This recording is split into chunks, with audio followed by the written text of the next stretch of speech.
거지니까 주워가요. 어차피 돈 필요하잖아요. 간장 묻은 싸구려 옷 세탁비나 하세요. 거지니까 주워가요. 어차피 돈 필요하잖아요. 다른 옷을 하나 사시든가요. 그것도 옷이라고나 참. 강남의 고급 한정식집에서 화려하게 차려입은 둘째 동서가 형님 부부에게 돈다발을 날렸습니다.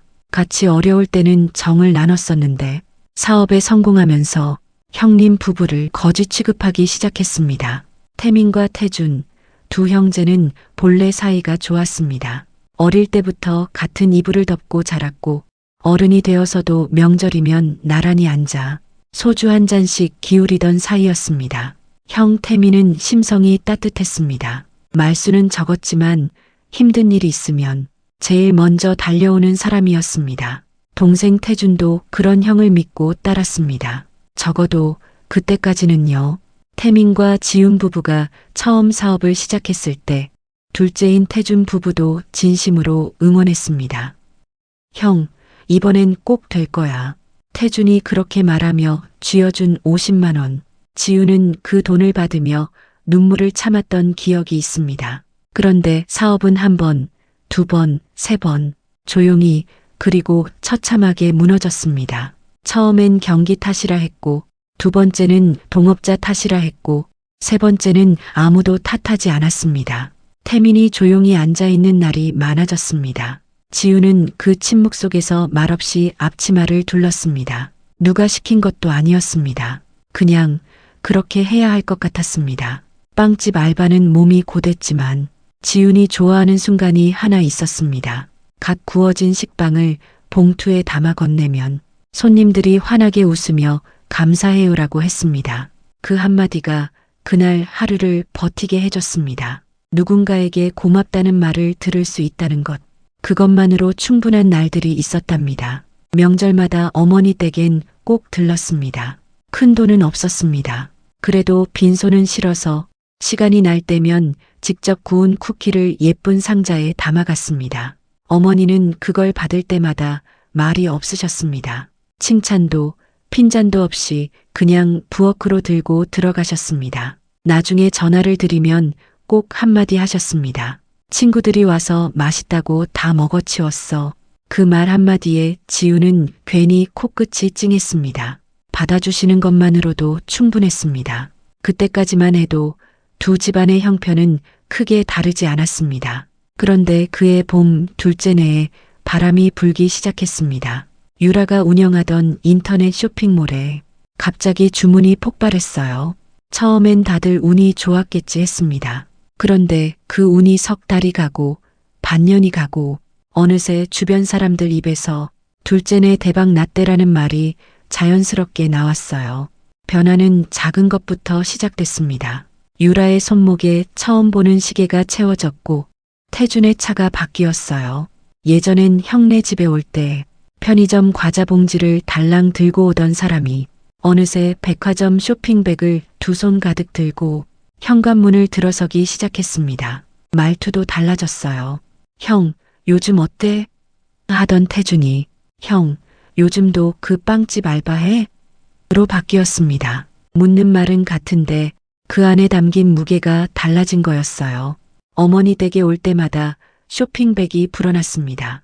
처음엔 백화점 봉투 하나였던 것이 어느새 거실 바닥을 가득 채울 만큼 늘어났어요.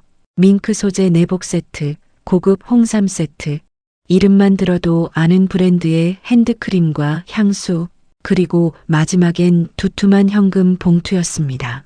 유라가 봉투를 내밀며 말했어요. 어머님 용돈이에요. 부족하시면 말씀하세요. 저희 요즘 진짜 잘 되거든요. 그러고는 슬쩍 지훈을 바라봤습니다. 아주 잠깐이었지만 그 눈빛엔 무언가가 담겨 있었어요. 우월감이라고 부르기엔 너무 노골적이고 친절이라고 부르기엔 너무 차가운 것이었습니다. 어머니는 그 봉투를 받아들고 한참 동안 아무 말도 못하셨습니다.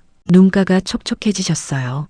태미는 그날 거실 한켠에 앉아 그 광경을 말없이 바라봤습니다. 동생이 잘 되는 건 기쁜 일이었습니다. 진심으로요. 그런데 가슴 한편이 묘하게 서늘했어요. 설명하기 어려운 감각이었습니다. 마치 자기 자리가 조금씩 좁아지는 것 같은 그런 느낌이었답니다. 어릴 때 태주는 항상 형 뒤를 졸졸 따라다녔습니다. 형, 나도 데려가라며 매달리던 녀석이었어요. 그 녀석이 이제는 소파에 팔짱을 끼고 앉아 형의 낡은 운동화를 내려다보고 있었습니다. 태미는 시선을 창밖으로 돌렸어요. 아무 말도 하지 않았습니다. 그 무렵 유라가 어머니께 조심스럽게 말을 꺼냈습니다. 어머님, 저희가 해외여행 모시고 싶어요. 일본 온천 료칸으로요. 저희 부부가 함께 모실게요. 어머니는 손사래를 치셨어요. 아이고, 그런 거 안 해도 돼. 나 비행기도 잘 못하는데. 어머님, 저희가 옆에서 다 챙겨드릴게요. 비즈니스석으로 모실 거니까 편하실 거예요. 어머니는 살면서 해외에 한 번도 못 가보셨습니다. 비행기는 국내선으로 3번이 전부였어요. 유라가 내민 항공권 봉투를 받아드는 어머니의 손이 살짝 떨렸습니다. 오사카, 교토, 유명 온천 료칸 2박 3일. 어머니는 그 일정표를 한 줄 한 줄 읽으시다가 결국 눈물을 한 방울 흘리셨어요. 내가 살면서 이런 데를 가보네. 그 눈물이 지훈의 가슴을 찔렀습니다. 보내드리지 못한 사람으로서의 미안함이었어요. 지훈은 조용히 고개를 숙였습니다. 그리고 스스로에게 말했어요. 어머니가 행복하시면 됐다고. 출발하던 날 아침이었습니다. 태민과 지훈도 공항까지 배웅을 나왔어요. 어머니는 유라가 새로 사들인 밝은 베이지색 여행용 재킷을 입고 오셨습니다. 평소엔 수수한 옷만 고르시던 분이 그날은 어딘가 달라 보이셨어요. 설레신 거였습니다. 어머니, 사진 많이 찍어 오세요. 지훈이 웃으며 말했어요. 어머니가 지훈의 손을 잠깐 꼭 쥐셨습니다. 말은 없으셨지만 그 손의 온기가 오래 남았습니다. 유라는 출국장 앞에서도 바빴습니다. 어머니 캐리어를 직접 끌고 탑승권을 챙기고 환전한 엔화를 어머니 지갑에 넣어드렸어요. 어머님 필요한 거 있으면 저한테 말씀하세요. 제가 다 해드릴게요. 태준도 옆에서 거들었습니다. 어머니, 이번에 저희가 제대로 모실게요. 형은 다음에 모시면 되니까. 그 말 끝에 태준이 태민을 힐끗 봤어요. 웃음을 달고 한 말이었지만 그 안에 담긴 것이 무엇인지 태민은 알았습니다. 열흘 뒤 어머니가 돌아오셨습니다. 태민과 지우는 어머니 댁에서 기다렸어요. 아이들은 할머니 오신다고 현관 앞에서 서성거렸습니다. 문이 열리자마자 어머니 얼굴이 보였어요. 10년은 젊어지신 것 같았습니다. 캐리어는 떠나실 때보다 2배는 불어 있었어요. 태민아, 이것 봐봐. 어머니는 소파에 앉기도 전에 가방을 열기 시작하셨습니다. 선물이 끝도 없이 나왔습니다. 유라가 교토 현지 백화점에서 사들인 에르메스 스카프, 스위스 브랜드 지갑, 온천 료칸 한정, 향수 세트까지 거실 테이블이 가득 찼어요. 유라가 어디 가든 제일 좋은 것만 골라줬어. 밥도 매번 제일 좋은 데서 사줬고 료칸에서도 제일 넓은 방으로 잡아줬어. 어머니의 목소리엔 행복이 가득했습니다. 지우는 그 옆에서 함께 웃었어요. 진심으로요. 그것만큼은 진심이었습니다. 그런데 유라가 한마디를 얹었어요. 아무렇지 않은 듯 자연스럽게. 어머님, 저희가 이렇게 해드리는 거 형님 내외도 좀 배웠으면 좋겠어요.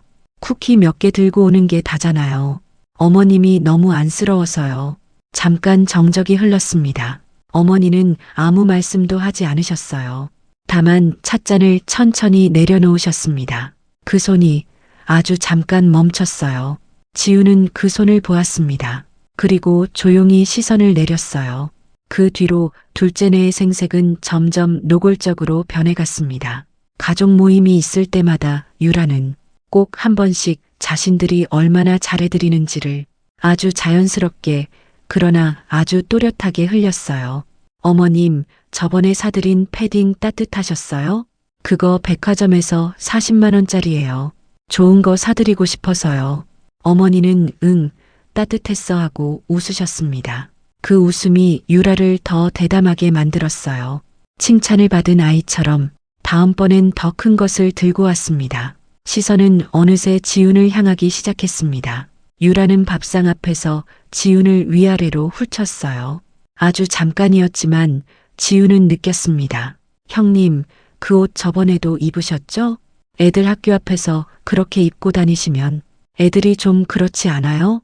요즘 애들이 얼마나 예민한데 웃음을 달고 한 말이었습니다. 하지만 그 말이 가슴 어딘가에 조용히 박혔어요. 지훈은 그냥 웃었습니다. 그러게요. 한마디로 넘겼어요. 그 말밖에 할 수가 없었습니다. 태준도 마찬가지였습니다. 예전엔 형 태민에게 형, 힘내. 이번엔 될 거야 하던 사람이 이제는 식탁 앞에서 팔짱을 끼고 말했어요. 형, 솔직히 말할게. 사업은 아무나 하는 거 아니야. 우리니까 된 거지. 형은 그냥 주제 파악하고 취직이나 알아봐. 나이 마흔에 언제까지 이럴 거야. 부모님 속 그만 썩이고. 태민은 젓가락을 천천히 내려놓았습니다. 아무 말도 하지 않았어요. 그 침묵이 어떤 말보다 더 아팠습니다. 그날 밤 태민은 혼자 늦게까지 앉아 있었습니다. 불도 켜지 않은 거실에서요. 지훈이 물 한 잔을 들고 나왔어요. 태민 옆에 조용히 앉았습니다. 두 사람은 한동안 아무 말도 하지 않았어요. 태준이가 저럴 줄 몰랐어. 태민이 낮게 말했습니다. 어릴 때 그 녀석이 형 하면서 따라다니던 게 엊그제 같은데. 지훈은 태민의 손을 잡았어요. 여보, 우리 잘 살자. 태민은 대답하지 않았습니다. 다만 지훈의 손을 꼭 쥐었어요. 창밖에 비가 내리기 시작했습니다. 조용하고 차가운 밤이었어요. 두 사람은 그렇게 한참을 어둠 속에 나란히 앉아 있었답니다. 어머니의 칠순이 2달 앞으로 다가왔습니다. 유라가 먼저 나섰어요. 가족 단톡방에 메시지가 올라왔습니다.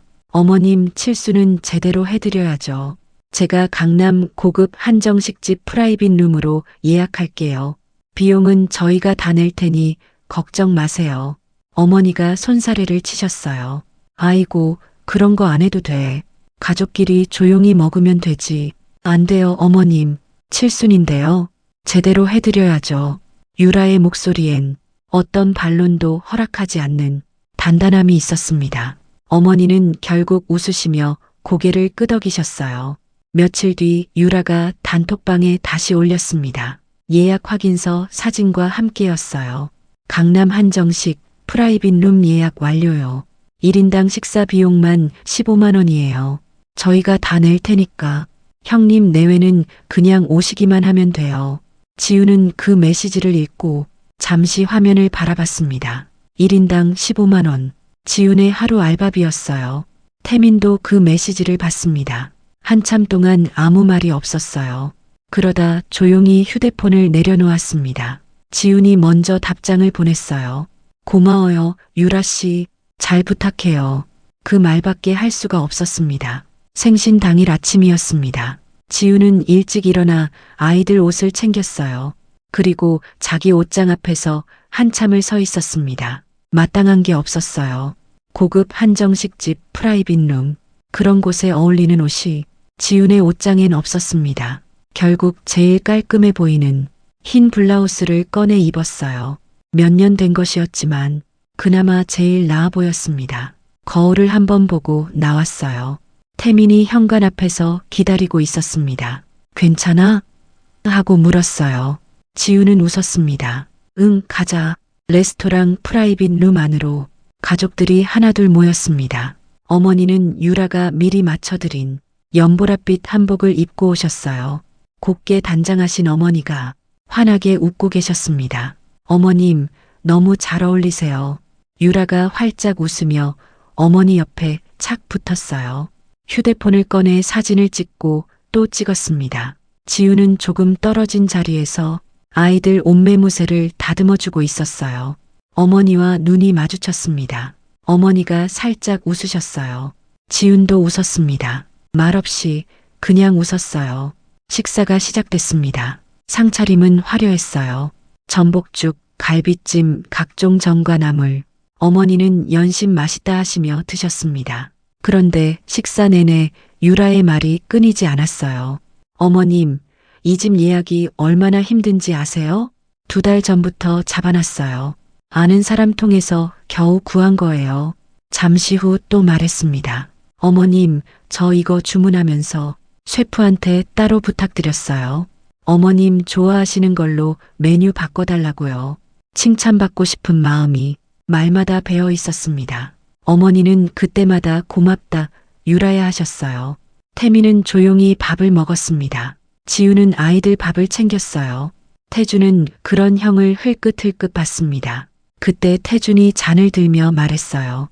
어머니, 오래오래 건강하세요. 저희가 잘 모실게요. 그러고는 슬쩍 태민을 바라봤습니다. 형도 한마디 해야지. 태민이 잔을 들었어요. 어머니, 생신 축하드려요. 항상 건강하세요.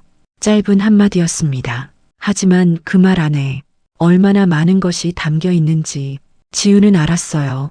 태민의 눈가가 잠깐 붉어졌습니다. 생신 케이크가 들어왔습니다. 촛불 70개가 환하게 타올랐어요. 어머니는 그 촛불 앞에서 잠깐 눈을 감으셨습니다. 무슨 소원을 비셨는지는 모릅니다. 하지만 그 표정이 너무 고요해서 지우는 괜히 코끝이 찡했어요. 촛불이 꺼졌습니다. 박수 소리가 났어요. 아이들이 할머니 축하해요 하고 소리쳤습니다. 어머니가 웃으셨어요. 환하게, 정말 환하게 웃으셨습니다. 그 웃음을 보는데 지우는 마음이 따뜻했어요. 이 순간만큼은 아무것도 상관없었습니다. 그런데 바로 그때였어요. 유라가 몸을 돌리다가 테이블 위에 간장 종지를 건드렸습니다. 간장이 그대로 지훈의 흰 블라우스 위로 쏟아졌어요. 진한 간장이 순식간에 지훈의 블라우스 앞섭을 적셨습니다. 코끝에 간장 냄새가 확 올라왔어요. 순간 테이블 안이 조용해졌습니다. 지훈은 냅킨을 집어들며 조용히 블라우스를 닦기 시작했어요. 괜찮아요. 제가 닦을게요. 그런데 유라는 사과를 하지 않았습니다. 오히려 지훈의 블라우스를 위아래로 훑어봤어요. 그리고 피식 웃었습니다. 어차피 싸구려 옷이잖아요. 간장 묻어도 표도 안 나겠네요, 형님. 그 말이 프라이빗 룸 안에 조용히 떨어졌습니다. 어머니의 생신 케이크 촛불이 아직 타고 있었어요. 지우는 아무 말도 하지 않았습니다. 그냥 계속 냅킨으로 닦았어요. 손이 조금 떨렸지만 아무도 눈치채지 못했을 거라고 생각했습니다. 아이들이 엄마를 보고 있었어요. 어머니도 보고 계셨습니다. 지우는 그냥 웃기로 했어요. 이 자리를, 이 순간을 그냥 넘기기로 했습니다. 그때 태민이 조용히 입을 열었어요. 유라야, 그래도 사과는 해야지. 짧은 한마디였습니다. 평소에 태민답지 않게 또렷한 목소리였어요. 유라의 표정이 굳었습니다. 천천히 태민을 바라봤어요. 사과요? 제가요? 누구한테요? 목소리가 낮게 깔렸습니다. 태준이 옆에서 팔짱을 끼며 거들었어요. 형, 오늘 어머니 생신 자리잖아. 분위기 좀 생각해. 태민이 말했습니다. 분위기를 생각하면 사과를 해야지. 태준아, 내 아내가 형수한테 잘못한 거잖아. 태준의 눈빛이 싸늘해졌어요. 형이 지금 나한테 뭐라고 하는 거야? 오늘 이 자리 누가 다 준비했는지 알아? 누가 돈 냈는지 알고 그러는 거야? 유라가 그 말을 받아쳤습니다. 목소리가 점점 높아졌어요. 맞아요. 오늘 이 자리 저희가 다 냈어요. 1인당 20만 원짜리 식사를 저희가 다 낸 거예요. 밥값도 못 내는 형님 내외가 어디서 큰 소리예요. 지훈이 입술을 깨물었습니다. 사과를 받으려 한 것도 아니었어요. 그냥 넘어가려 했을 뿐인데 왜 이쪽이 더 작아져야 하는 건지. 유라 씨, 나는 그냥 됐어요, 형님. 유라가 지훈의 말을 잘랐습니다. 그리고 지갑을 열었어요. 5만 원권 돈다발을 꺼내 들었습니다. 테이블 위에 탁 내려놓더니 지훈의 얼굴을 똑바로 바라봤어요. 세탁비요? 드릴게요. 그리고 그 돈다발을 지훈의 얼굴을 향해 던졌습니다. 지폐들이 허공에서 흩날렸어요. 어머니 앞 상차림 위로, 생신 케이크 옆으로, 바닥으로 흩어졌습니다. 거지니까 주워가요. 어차피 돈 필요하잖아요. 간장 묻은 싸구려 옷 세탁비나 하세요. 다른 옷을 하나 사시든가요. 그것도 옷이라고나. 참. 프라이빗 룸 안이 완전히 얼어붙었습니다. 아무도 숨소리 하나 내지 못했어요. 지우는 움직이지 못했습니다. 흩어진 지폐들이 발 앞에 널려 있었어요. 간장 냄새가 아직 코끝에 남아 있었습니다. 어깨가 떨렸어요. 눈물이 차올랐습니다. 하지만 울 수가 없었어요. 아이들이 엄마를 보고 있었으니까요. 크게 뜬 눈으로 말없이 바라보고 있었습니다. 태미는 주먹을 꽉 쥐었어요. 일어서려 했습니다. 그 순간이었어요. 의자 끄는 소리가 들렸습니다. 천천히 그러나 아주 또렷하게 어머니가 자리에서 일어나고 계셨습니다. 칠순의 그 작은 몸이 방 안에서 가장 크게 느껴지는 순간이었어요. 어머니가 천천히 자리에서 일어나셨습니다. 아무도 말리지 못했어요. 아무도 말을 꺼내지 못했습니다. 어머니의 눈이 바닥에 흩어진 지폐들을 한참 내려다봤어요. 5만 원권 지폐들이 어머니의 칠순 생신상 앞에 나뒹굴고 있었습니다. 어머니는 아무 말씀도 하지 않으셨어요. 그냥 오래 그리고 깊이 그 지폐들을 바라보셨습니다. 그 눈빛이 무엇을 담고 있는지 그 자리에 있던 누구도 읽을 수가 없었어요. 어머니가 테이블 위에 놓인 두툼한 봉투를 천천히 집어드셨습니다. 조금 전 태준이 생색내며 올려놓은 용돈 봉투였어요. 그리고 태준과 유라 앞으로 천천히 걸어가셨습니다. 유라가 멋쩍은 듯 웃으며 말했어요. 어머님, 저는 그냥 세탁비를. 어머니가 그 봉투를 두 사람의 얼굴을 향해 던지셨습니다. 이깟 돈 몇 푼 쥐어줬다고 내 자식 피눈물 나게 해. 어머니의 목소리가 떨렸습니다. 칠순의 그 목소리가 프라이빗 룸 안을 가득 채웠어요. 태준이 놀라 일어섰습니다. 어머니, 저희가 오늘 이 자리를 얼마나 정성껏 준비했는지 아세요? 유라가 2달 전부터 태준아, 어머니가 태준을 바라보셨어요. 그 눈빛에 태준은 말을 잇지 못했습니다. 너희가 해외여행 보내줬지, 명품 가방도 사줬지, 매달 용돈도 두둑이 줬지, 오늘 이 자리도 다 차려줬지. 어머니의 목소리가 낮아졌어요. 떨리면서도 단단했습니다. 근데 있잖아, 태준아. 그게 다 뭘 위한 거였냐? 어미를 위한 거였냐? 아니면 내 자랑을 위한 거였냐? 태준의 얼굴이 굳었습니다. 유라는 입을 열었다가 닫았어요. 어머니가 유라를 똑바로 바라보셨습니다. 유라야, 네, 돈으로 못 사는 게 있어. 사람이 사람한테 해줄 수 있는 것들이 넌 그걸 몰랐던 거야. 유라의 눈가가 흔들렸습니다. 하지만 어머니는 더 이상 두 사람을 보지 않으셨어요. 어머니가 지훈에게로 걸어오셨습니다. 지훈은 여전히 그 자리에 서 있었어요. 간장이 밴 블라우스 앞섭에 지폐 한 장이 떨어져 있었습니다. 어머니가 그 지폐를 집어 테이블 위에 올려놓으셨어요. 그리고 지훈의 블라우스 앞섭을 손으로 가만히 짚으셨습니다. 지훈의 어깨가 흔들렸어요.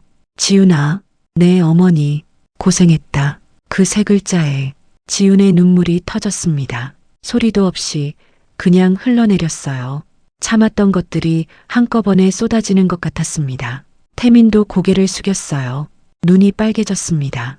어릴 때부터 울지 않던 사람이 입술을 꽉 깨물고 있었어요. 어머니가 다시 입을 여셨습니다. 방 안의 모든 사람이 숨을 죽였어요. 유라야, 태준아, 너희가 나한테 잘해준 거 안다. 해외여행도 보내줬고 명품 가방도 사줬고 매달 용돈도 두둑이 챙겨줬지. 오늘 이 자리도 내가 다 차렸고 그거 다 고마워. 유라의 표정이 조금 풀렸어요. 그런데 어머니는 거기서 멈추지 않으셨습니다. 근데 있잖아. 나 그 돈 쓸 때마다 마음이 편했냐? 안 편했어. 내가 쓸 때마다 꼭 누가 보는 데서 썼거든. 동네 사람들 앞에서, 가족들 앞에서 마치 나한테 준 게 아니라 나를 앞에 세워놓고 자기 자랑을 한 것 같았어. 태준이 입술을 열었습니다. 어머니, 그건 가만 있어봐. 어머니가 조용히 말씀하셨어요. 태준아, 너 어릴 때 기억하냐? 형이 용돈 타면 꼭 너한테 반을 줬잖아. 형이 먼저 밥 먹다가도 내가 오면 자기 밥그릇 밀어줬잖아. 그 형한테 오늘 내가 한 짓이 뭐냐? 돈 좀 생겼다고 형을 거지 취급했잖아. 그게 형제가 할 짓이냐? 태준은 고개를 들지 못했습니다. 유라야, 너도 들어. 지훈이가 명절마다 빈손으로 왔냐? 매번 직접 만든 거 들고 왔어. 몸이 고단해도 아이들 데리고 왔어. 한 번도 빠진 적 없어. 그게 작아 보이냐? 그 마음이 내 명품 가방보다 못하냐? 어머니의 눈에 눈물이 고였습니다. 그러나 목소리는 흔들리지 않으셨어요. 너희 돈 아쉬운 거 없는 거 안다. 내 재산 없어도 잘 살 거야. 근데 나는 내가 가진 걸 내 마음 가는데 써야겠어. 묵묵히 살아온 사람한테, 소리 없이 버텨온 사람한테 내 남은 재산하고 땅은 전부 첫째한테 물려줄 거다. 이건 내가 오늘 결정한 게 아니야. 오래전부터 생각해온 거야. 유라가 자리에서 벌떡 일어섰어요. 어머님, 그건 너무하지 않아요? 저희가 얼마나 나가거라. 어머니의 목소리는 조용했습니다. 하지만 그 안에 담긴 것이 무엇인지 그 자리에 있던 모두가 알았어요. 유라는 핸드백을 집어들었습니다.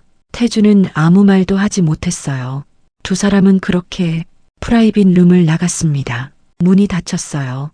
방 안에 긴 침묵이 내려앉았습니다. 어머니가 지훈의 손을 꼭 잡으셨어요. 그 손이 따뜻했습니다. 지훈은 그 온기를 느끼며 소리 없이 울었어요.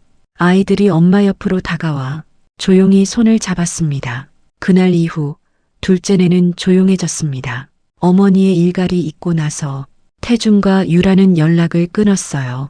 명절에도 오지 않았습니다. 어머니께 전화 한 통 없었어요. 그토록 생색을 내던 사람들이 돌아서는 건 한순간이었습니다. 어머니는 그 빈자리를 내색 한 번 하지 않으셨어요.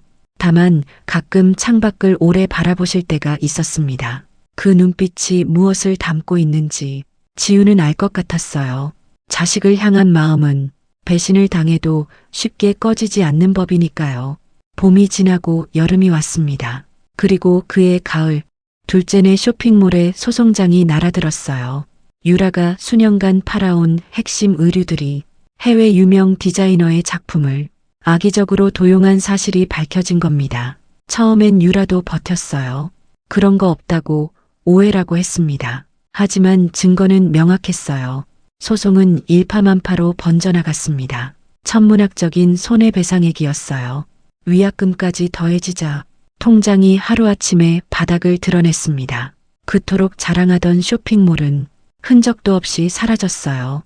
태주는 현실을 견디지 못했습니다. 처음엔 밤마다 술을 마셨어요. 그러다 낮에도 마시기 시작했습니다. 한때 형 앞에서 팔짱을 끼고 사업은 아무나 하는 거 아니야라던 사람이 이제는 술병을 끼고 앉아 있었어요. 유라는 빚쟁이들에게 쫓기는 신세가 됐습니다. 한때 명품 가방을 들고 어머니 앞에서 환하게 웃던 사람이 이제는 전화를 피해 골목을 돌아다녔어요. 돈이 사람을 바꾼 게 아니었습니다. 돈이 생기자 원래 그 사람이 나온 것뿐이었어요. 그리고 돈이 사라지자 남은 건 아무것도 없었습니다. 반면 태민과 지훈에게는 조용한 봄이 찾아왔습니다. 어머니의 전폭적인 지원으로 상권 좋은 골목 안쪽에 작고 따뜻한 베이커리 카페를 열었어요. 간판은 소박했습니다. 하지만 갓 구워진 빵 냄새가 골목 끝까지 퍼져나갔어요. 지나가던 사람들이 그 냄새에 이끌려 하나둘 문을 열고 들어왔습니다. 태민은 카운터를 봤어요. 지우는 빵을 구웠습니다. 손님들이 맛있어요라고 할 때마다 지우는 환하게 웃었어요. 빵집 알바를 하며 혼자 듣던 그 말을 이제는 자기 가게에서 듣고 있었습니다. 오픈 첫날 어머니가 오셨습니다. 제일 구석자리에 앉으셨어요. 지훈이 직접 내온 커피와 갓 구운 소금빵을 앞에 두고 어머니는 한동안 말이 없으셨습니다. 커피를 한 모금 드셨어요. 소금빵을 한 입 베어 무셨습니다. 그리고 말씀하셨어요. 맛있다. 지우는 웃었습니다. 태민도 웃었어요. 아이들도 웃었습니다. 그날 그 작은 카페 안에 오래간만에 웃음이 가득했어요. 간장 냄새 대신 따뜻한 빵 냄새가 났습니다. 찬바람 대신 따스한 온기가 흘렀어요. 어머니가 일어나시서 지훈의 손을 한번 꼭 쥐셨습니다. 아무 말씀도 하지 않으셨어요. 하지만 그걸로 충분했습니다. 그 손의 온기가 지훈이 버텨온 모든 날들을 한꺼번에 안아주는 것 같았으니까요. 오늘도 소중한 시간 내어 이야기 들어주셔서 감사합니다. 돈이 사람 마음을 즐겁게도 하지만 어렵게도 만드는 것 같습니다. 오늘도 당신은 소중합니다. 즐겁고 행복한 하루 보내세요.